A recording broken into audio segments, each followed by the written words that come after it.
रणविजय जी, packing तो पूरी हो गई है और मैंने वो मिठाई के डब्बे भी रख लिए हैं जो मम्मी जी ने मुझे दिए थे मायके ले जाने के लिए। हाँ हाँ, मिठाई तो लेकर ही जानी है। उन्हें भी तो पता चले कि हमारे गांव में कितना देते लेता है। शादी वाले घर में जा रहे हैं तुम्हारे मायके। भाई अभी तो मैं ही इकलौता दामाद हूँ, तो खातिरदारी अच्छी होनी चाहिए। क्या देना अपने मम्मी पापा को? अरे मेरे मम्मी पापा ने आज तक कोई कसर छोड़ी है क्या खातिरदारी में जो आज छोड़ेंगे? चलिए चलते हैं, यहाँ गांव से मेरे मायके पहुंचने में 4 घंटे लग जाएंगे। हाँ चलो, बस माँ का आशीर्वाद ले लेते हैं। श्रेया और रणविजय दोनों दुर्गा देवी के कमरे में उनका आशीर्वाद लेने गए। मम्मी जी, अब हम लोग निकलते हैं। हाँ माँ, अभी निकलेंगे तो शाम तक पहुंच जाएंगे। हाँ ठीक है बेटा, तुम्हारा सफर शुभ हो।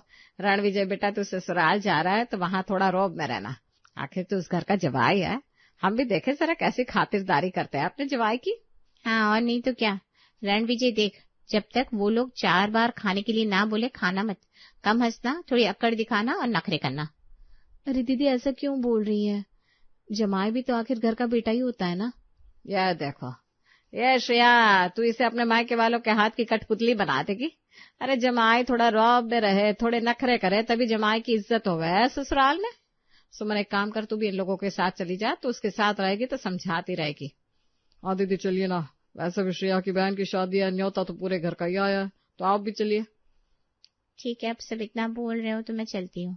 क्यों श्रेया भाभी, आपको तो कोई प्रॉब्लम नहीं है ना? नहीं दीदी, मुझे क्या प्रॉब्लम होगी, चलिए ना। अब सुमन ने अपना सामान भी पैक कर लिया, फिर रणविजय और श्रेया के साथ चल पड़ी। थोड़ी देर में वो लोग श्रेया के मायके पहुंच गए। आज श्रेया की बहन सिम्मी की शादी थी। अरे आ गए आप लोग, स्वागत है आपका। सिम्मी की शादी के लिए आप लोग आए, बहुत अच्छा लगा। आइए आइए बैठिए। हाँ मम्मी जी, अब सिम्मी की शादी थी, फिर आप लोगों ने इतना फोर्स किया तो आना ही पड़ा। पर यहाँ आने की वजह से कारोबार में दिक्कत हो गई है थोड़ी, बस। हाँ बेटा, हम समझते हैं, पर आप लोगों के आने से सिम्मी की शादी में 4 चांद लग गए। तभी कशिश सबके लिए पानी लेकर आई। ये लीजिए पानी, चाय बन रही है। देख रणविजय, तेरे ससुराल वालों ने स्टील के ग्लास में पानी दिया है, हमें क्या समझ रखा है? तू कुछ बोल, नहीं तो ये आगे भी तेरी इज्जत नहीं करेंगे। मम्मी जी ये क्या, स्टील के गिलास में पानी? मतलब जमाई आया है और पानी भी स्टील के गिलास में? श्रेया, तुमने बताया नहीं इन्हें कि मैं स्टील के गिलास में पानी नहीं पीता? अरे मैं तो बताना ही भूल गई, कांच के गिलास में पानी देना था ना। अरे कोई बात नहीं बेटा, हम अभी मंगवाते हैं। कशिश, जल्दी जा और कांच के गिलास में पानी लेकर आ बेटा। जी मम्मी जी, अभी लाती हूँ। कशिश स्टील के गिलास उठाती है और अंदर चली जाती है कांच के गिलास में पानी लाने। बिल्कुल सही किया रणविजय, ससुराल में दबदबा ऐसे ही बनता है। कशिश ने सबको कांच के गिलास में पानी लाकर पिलाया। बेटा चलो नाश्ता लगवाते हैं, क्या लोगे? कचौड़ियाँ, पूरी, सब्जी या फिर कुछ हल्का? हद है मम्मी जी, नाश्ता भी पूछ कर लगाते हैं आप लोग। जमाई जी से पूछा जाता है क्या? 4 बार मनुहार करके खिलाया जाता है कि खाना ही पड़ेगा, खाइए जी। अरे हमारे यहाँ तो कोई जमाई घर रहा है तो उसके आगे थाली रखी जाती है बिना पूछे। और थाली में हमारे यहाँ करीब 36 तरह के पकवान रखे जाते हैं। जमाई खाते खाते थक जाते हैं, पर हम खिलाते खिलाते नहीं थकते। अच्छा अच्छा बेटा, नाराज क्यों होते हो? बस बोलने की देर है, अभी लगवाते हैं नाश्ता। ये लीजिए नाश्ता, खाइए ना। बढ़िया, अब जमाई की इज्जत बनती दिख रही है। अब सबने नाश्ता किया, फिर कमल, सुधा और कशिश शादी के कामों में लग गए। रणविजय उनकी कोई हेल्प नहीं कर रहा था, वो बस एक कोने में अकड़ कर बैठा था। सुमन दीदी, ये सब ठीक नहीं लग रहा है। अरे आप चुप रहिए, ये जमाईगिरी का स्टाइल है, आप नहीं समझेंगी। रणविजय ने आते ही पूरा माहौल अपने हिसाब से सेट कर लिया है, अब सबकी निगाह उस पर ही है। अब रणविजय को लगता था कि उसने अपने रौब से सबका दिल जीत लिया है, पर घर वालों के चेहरों की झेप के पीछे इरिटेशन पनप रही थी। सिम्मी की शादी थी, सभी नाच रहे थे, तभी रवि ने कहा, चलिए जीजा जी, थोड़ा आप भी तो डांस कीजिए, कब से साइड में बैठे हैं। हाँ जीजू प्लीज, आज मेरी शादी है, आपको डांस करना ही पड़ेगा, ऐसे साइड में क्यों बैठा है? अरे पहले हमसे किसी ने पूछा ही नहीं, आखिर इस घर के जमाई है, सबसे पहले तो हमसे ही पूछना चाहिए था डांस के लिए। कोई बात नहीं जीजा जी, अब तो पूछ रहे हैं ना, चलिए डांस करते हैं। आप कहाँ साइड में बैठे, दिखाई भी नहीं दिए मुझे। अब मैं डांस नहीं करूंगा, पहले पूछा होता तो सोचता। अच्छा मुझे गर्मी लग रही है, मेरे लिए एसी रूम की व्यवस्था करो। हाँ जीजा जी, आपके लिए ऊपर वाला एसी रूम खुलवा दिया है, आराम कर लीजिए। इसी तरह रणविजय अपनी अकड़ में ही रहा। सुमन उसे बात बात पर बताती रहती कि जमाई को थोड़ा रौब में रहना है। सिम्मी की शादी हो गई और वो अपने ससुराल चली गई। रणविजय, श्रेया और सुमन भी वहां से अपने घर आ गए। रात को आराम करने जब सभी कमरे में गए, तभी श्रेया ने रणविजय से कहा, ओ, सिम्मी की जिनके साथ शादी हुई है, क्या नाम है उनका? रोहित। हाँ वही। रोहित जी कितने हंसमुख है ना, पूरी शादी में मुस्कुराए जा रहे थे, अपनी शादी में खुद कितनी बातें बता रहे थे, मुझे तो बड़ा अच्छा लगा। सिम्मी के लिए मैं बड़ी खुश हूँ। अच्छा, तुम्हें बड़े अच्छे लगे वो? एक दिन हुआ नहीं रोहित जी से मिले उनके गुणगान कर रही हो। अरे दूसरे की थाली में घी ज्यादा ही लगता है। कुछ भी बोलो, है बड़े स्वीट हमारे छोटे जमाई जी। चलिए गुड नाइट, मुझे बड़ी नींद आ रही है, बहुत थक गई हूँ मैं। Good night. फिर श्रेया रणविजय दोनों सो गए। समय बीता, साल भर ऐसे ही निकल गया। एक दिन श्रेया किचन में चाय बना रही थी, तभी उसका फोन बज उठा। मम्मी नमस्ते, कैसी हैं आप? अरे बेटा बहुत बढ़िया हूँ। आज ना तुझे एक बहुत बड़ी खुशखबरी देनी है। क्या मम्मी, जल्दी बताइए ना। अरे तू बुआ बन गई है, रवि और कशिश को बेटा हुआ है। सच में मम्मी? ओ माय गॉड, मैं बुआ बन गई। कितनी बड़ी खुशखबरी दी आपने, मुझे तो यकीन ही नहीं हो रहा। बिल्कुल ठीक है ना दोनों? हाँ हाँ सब ठीक है बेटा, भगवान की कृपा है। अब तो मैं दादी बन गई। और बेटा इसी खुशी में इस संडे को एक छोटी सी पूजा और पार्टी रखी है, सबको बुलाया है। तुझे और रणविजय जी को जरूर आना है। हाँ मम्मी, हम जरूर आएंगे। अच्छा मम्मी, फोन मम्मी जी को दे रही हूँ, उन्हें भी बोल दीजिए ना। हाँ हाँ बेटा, दुर्गा देवी को फोन दे। श्रेया भागकर कमरे में जाती है जहाँ दुर्गा देवी बैठी थी। मम्मी जी, मम्मी का फोन है, कह रही है आपसे बात करनी है। हाँ सुधा जी नमस्ते, बोलिए क्या हाल है। नमस्ते नमस्ते, बस खुशखबरी देने के लिए फोन किया। हम दादा दादी बन गए, रवि और कशिश के यहाँ बेटा हुआ है। अरे वाह, अच्छा है, बधाई हो आपको। थैंक यू जी। इस संडे को एक छोटी पूजा और पार्टी रखी है, तो रणविजय और श्रेया को भेज दीजिएगा, हम सब मिलकर थोड़ी खुशियां मना लेंगे। हाँ हाँ ठीक है, भेज देंगे। भगवान बच्चे को लंबी उम्र दे। अच्छा किया जो आपने बताया। दुर्गा देवी ने इतना कहकर सुधा का फोन रख दिया। श्रेया के पैर तो आज खुशी के मारे जमीन पर नहीं टिक रहे थे। शाम को रणविजय खेतों में काम करवाकर घर लौटा। बेटा रणविजय, आज तेरे ससुराल से फोन आया था तेरी सास का। रवि के बेटा हुआ है तो पार्टी है वहाँ, तुझे और बहू को बुलाया है। अब बुलाया है तो जाना ही पड़ेगा, पर रणविजय तुम्हें पता है ना तुम्हें कैसे रहना है वहाँ। हाँ भाई, मुझे सब याद है, देखा नहीं दीदी मेरे आगे पीछे सब कैसे घूमता है। हाँ बस ऐसे ही अपनी पकड़ बनाए रखना, आखिर तुम उस घर की जमाई हो। चलो अब जाने की तैयारी कर लो, अच्छे अच्छे कपड़े लेकर जाना। हाँ हाँ ठीक है। अब रणविजय कमरे में जाकर अपनी पैकिंग करने लगा। श्रेया ने भी पैकिंग कंप्लीट कर ली। 2 दिन बाद संडे आया और वो दोनों निकल पड़े। सिमी भी रोहित के साथ आ रही थी। दोनों एक साथ ही कमल जी के घर पहुंचे। अरे अरे देखो, हमारे दोनों जमाई राजा आ गए। आओ बेटा रणविजय, आओ रोहित बेटा, स्वागत है आप दोनों का। हाँ भाई, आज तो घर में 2 दामादों की रौनक है, एक गांव वाला दामाद और एक शहर वाला दामाद। कमल जी की बात पर सब हंस दिए। आइए ना जीजू, अंदर आइए। दीदी आप तो और भी स्लिम लग रही है, क्या सीक्रेट है। बस तुम्हारे जीजा जी का रोज का लेक्चर सुनते सुनते वजन घट जाता है। इसी तरह हंसी मजाक से घर का माहौल खुशनुमा था। ये लीजिए पानी जीजा जी। अच्छा, लगता है पिछली बार की गलती सुधर गई। अब तो बस उम्मीद यह है कि चाय की व्यवस्था भी होगी, या सिर्फ पानी से ही स्वागत कर रहे हैं आप। नहीं नहीं जीजा जी, चाय बन रही है, बस 2 मिनट में लेकर आती हूँ। चलिए ना भाभी, मैं आपकी हेल्प कर देता हूँ, वैसे चाय बनाने में मुझे बड़ा मजा आता है। अरे रोहित जी, आप ससुराल की जमाई है, थोड़ा ढंग से रहिए। ऐसे किचन में जाने लगेंगे तो ससुराल में इज्जत कैसे बनेगी। जमाई का रौब अलग होता है। आपको तो बोलना चाहिए चाय लाओ, और हाँ, 4 तरह के नाश्ते के बिना हम नहीं खाते। नहीं नहीं जीजा जी, ये सब आपको ही मुबारक हो।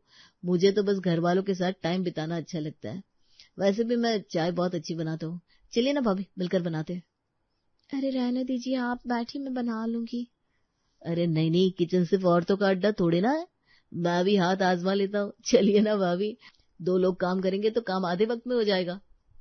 अरे मैं कर देती हूँ भाभी की हेल्प, आप बैठिए। देखो, तुम अपने ससुराल में काम करती हो, मैं कुछ कहता हूँ क्या तुमसे? अब तुम मायके आई हो, जरा अपने मम्मी पापा से मिलो, आराम करो। आज तो ससुराल में मैं ही भाभी के साथ चाय बनाऊंगा। अच्छा बाबा, जो आपकी मर्जी आए कीजिए। चलिए दीदी, हम अपने कमरे में चलते हैं। रोहित के चेहरे पर मुस्कान थी और स्वभाव में अपनापन। धीरे धीरे वो सबके साथ घुलने मिलने लगा था, और रणविजय तो बस अपनी अकड़ में अपने रौब में ही रहता था। आज पूजा थी। पूजा खत्म होने के बाद कमल ने रणविजय और रोहित को तिलक करने के लिए बुलाया। आइए आइए रणविजय जी, आप बड़े हैं, पहले तिलक आपको ही होगा। माँ ने कहा है ज्यादा मुस्कुराना नहीं है। तिलक के समय जब पापा जी पैसे का लिफाफा दे तो हल्का सा मुस्कुराना है। अब हाँ, आ रहा हूँ। रणविजय एकदम गंभीर सा होकर कमल जी के पास गया। उन्होंने रणविजय का तिलक किया और हाथ में लिफाफा दिया। तब जाकर रणविजय के चेहरे पर हल्की मुस्कान दिखी। फिर उन्होंने रोहित को बुलाया। वो मुस्कुराता हुआ कमल जी के पास आया और बोला, जी पापा जी, आपने बुलाया और हम चले आए। ये रोहित जी जो बड़े मजा किया है। पापा तिलक कीजिए। अब कमल जी ने रोहित को भी तिलक किया, लिफाफा दिया। रोहित ने कमल जी के पैर छुए, फिर रणविजय के पास जाकर खड़ा हो गया। तभी रणविजय ने रोहित से कहा, देखो तो लिफाफे में बस 2100 दिए। अरे इससे ज्यादा तो हमारे यहाँ आने जाने का और गिफ्ट्स का खर्चा लग गया। ये श्रेया ने चुन चुन के गिफ्ट्स लिए महंगे वाले बेबी के लिए। अरे बचा ही क्या है हमारे हाथ में, थोड़ा तो सोच समझ कर तिलक करना चाहिए था। आगे से मैं तो बोल दूंगा, भाई 5100 का तिलक करो, नहीं तो रहने दो। अरे क्या जीजा जी आप भी, ये तिलक तो बस एक जमाई के लिए रिस्पेक्ट है। पैसे से इज्जत और प्यार थोड़ी ना तोले जाते हैं।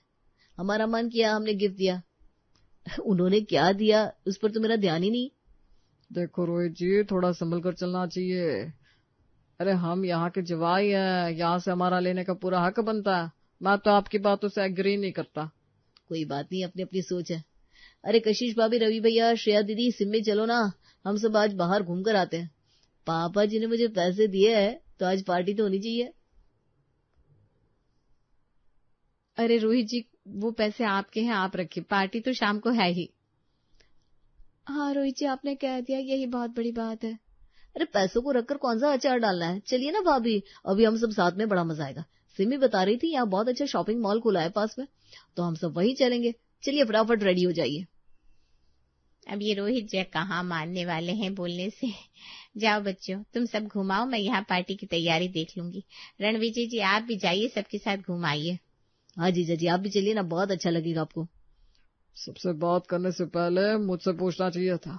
मुझसे आखिर में पूछ रहे हैं सब। मुझे नहीं जाना, मैं जा रहा हूँ अपने कमरे में आराम करने। मम्मी जी मेरे रूम का एसी चलवा कर रूम को चिल्ड करवा दीजिए पहले। जीजा जी, मैंने पहले ही आपके रूम का एसी ऑन कर दिया है और सफाई भी करवा दी है। सब कुछ आपके मुताबिक वहां पर आपको मिल जाएगा।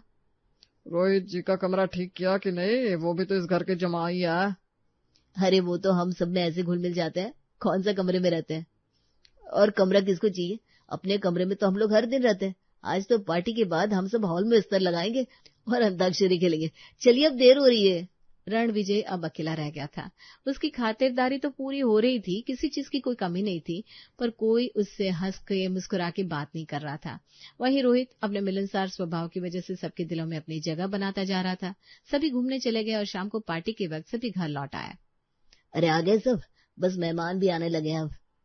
पापा जी आप टेंशन मत लीजिए, मैं मेहमानों को संभालूंगा। अरे रोहित जी, जो बहुत कर लिया आपने, अब पार्टी एंजॉय करिए ना, ये सारा काम मुझ पर छोड़ दीजिए। अरे क्या रवि भैया, कर दिया ना पराया, मैं भी तो इस घर का बेटा ही हूँ। तभी वहां सुधा आ गई। घूम आए तुम सब? बताओ कैसा लगा शॉपिंग मॉल यहाँ का? बस 1 हफ्ते पहले ही ओपनिंग हुई है इसकी। अरे मम्मी पूछो मत, आज तो बस मजा ही आ गया। सबके साथ घूमने का मजा ही अलग है, और ऊपर से रोहित जी के जोक्स। हाँ मम्मी जी, रोहित जी ने हंसा हंसा कर पेट में दर्द करा दिया। और ये देखिए, इन्होंने छोटू बेबी के लिए कितना सारा सामान खरीदा है।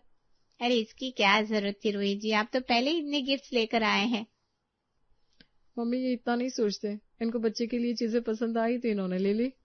अच्छा, थोड़ी देर में सब खाने के लिए टेबल पर आ जाना, खाना लग चुका है। रणविजय जी अभी तक कमरे से ही नहीं आए। मैं बुला कर लाती हूँ मम्मी उन्हें। श्रेया रणविजय को बुलाने चली गई। थोड़ी देर में सभी टेबल पर पहुंच गए। तब तक श्रेया और रणविजय भी टेबल पर आ चुके थे। आइए आइए रणविजय जी, खाना लग गया है, खा लीजिए।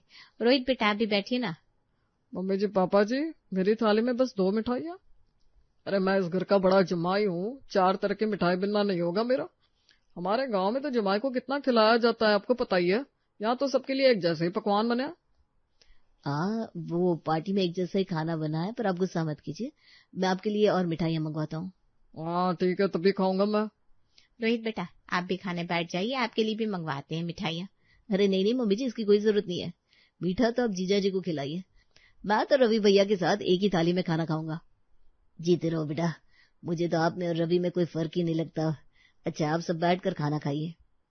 और पापा मम्मी आप बिल्कुल भी फिक्र मत करिए, हमें खाते वक्त जो भी चाहिए होगा हम आपस में ले लेंगे। आप लोग रणविजय जीजा जी का पूरा पूरा ध्यान रखिएगा। हाँ, इनके लिए गरम गरम पुड़िया ही लाना, ये गरम पुड़िया ही खाते हैं। और हाँ, 4 तरह की मिठाइयां और 10 तरह की सब्जियां भी होनी चाहिए। आखिर जमाई है वो आपके घर के। क्यों, है ना रणविजय जी? आप आराम से जमाई की तरह खाना खाइएगा। आपकी खातिरदारी में कोई कमी नहीं होगी यहाँ। और मैं तो यहाँ सबके साथ बैठकर खाना खाऊंगी। अब रणविजय की खातिरदारी तो हो रही थी, पर वो अकेले बैठकर खाना खा रहा था और इधर रोहित सबके साथ बैठकर हंसी मजाक करते हुए खाना खा रहा था। सभी रोहित से बहुत अच्छे से बात कर रहे थे। इस तरह पार्टी खत्म होने पर रणविजय और श्रेया अपने घर लौट आए। 2 महीने बाद रणविजय ने दुर्गा देवी से कहा, माँ, मैं सोच रहा था कि 1-2 दिन के लिए ससुराल हुआ हूँ, इसी बहाने श्रेया भी अपने मायके वालों से मिल लेगी। अच्छा, तो तुझे भी ससुराल की हवा लग गई है। अरे अभी तो जाकर आया था। जल्दी जल्दी जाने से जवाई जैसी इज्जत नहीं होती। जमाई को 4 बार बुलाए तो 1 बार जाना चाहिए, वो भी साल 2 साल में 1 बार। बस करो माँ, एकदम चुप करो आप। आपकी वजह से आज ससुराल में मैं सिर्फ जमाई बनकर रह गया हूँ। सब मुझसे बात करते हुए भी झिझकते हैं, पता है? पता नहीं कौन सी बात मुझे कब बुरी लग जाए। इधर मैं अपनी अकड़ में अकेला रह जाता हूँ और उधर रोहित जी जवाई से कब बेटे बन गए किसी को पता ही नहीं चला। इज्जत तो उनकी भी है, पर उनके मिठे स्वभाव की वजह से सबके फेवरेट बन चुके हैं वो। थैंक यू रणविजय जी, आखिर आपको समझ में आ ही गया। अब मैं भी उस घर का बेटा बनना चाहता हूँ और मैं पूरी कोशिश करूंगा कि वो लोग मुझे रवि भैया की तरह ही अपना समझे। चलो श्रेया, पापा जी और मम्मी जी से मिलकर आते हैं। और इस तरह रणविजय ने श्रेया को साथ लिया और अपने ससुराल की तरफ निकल गया।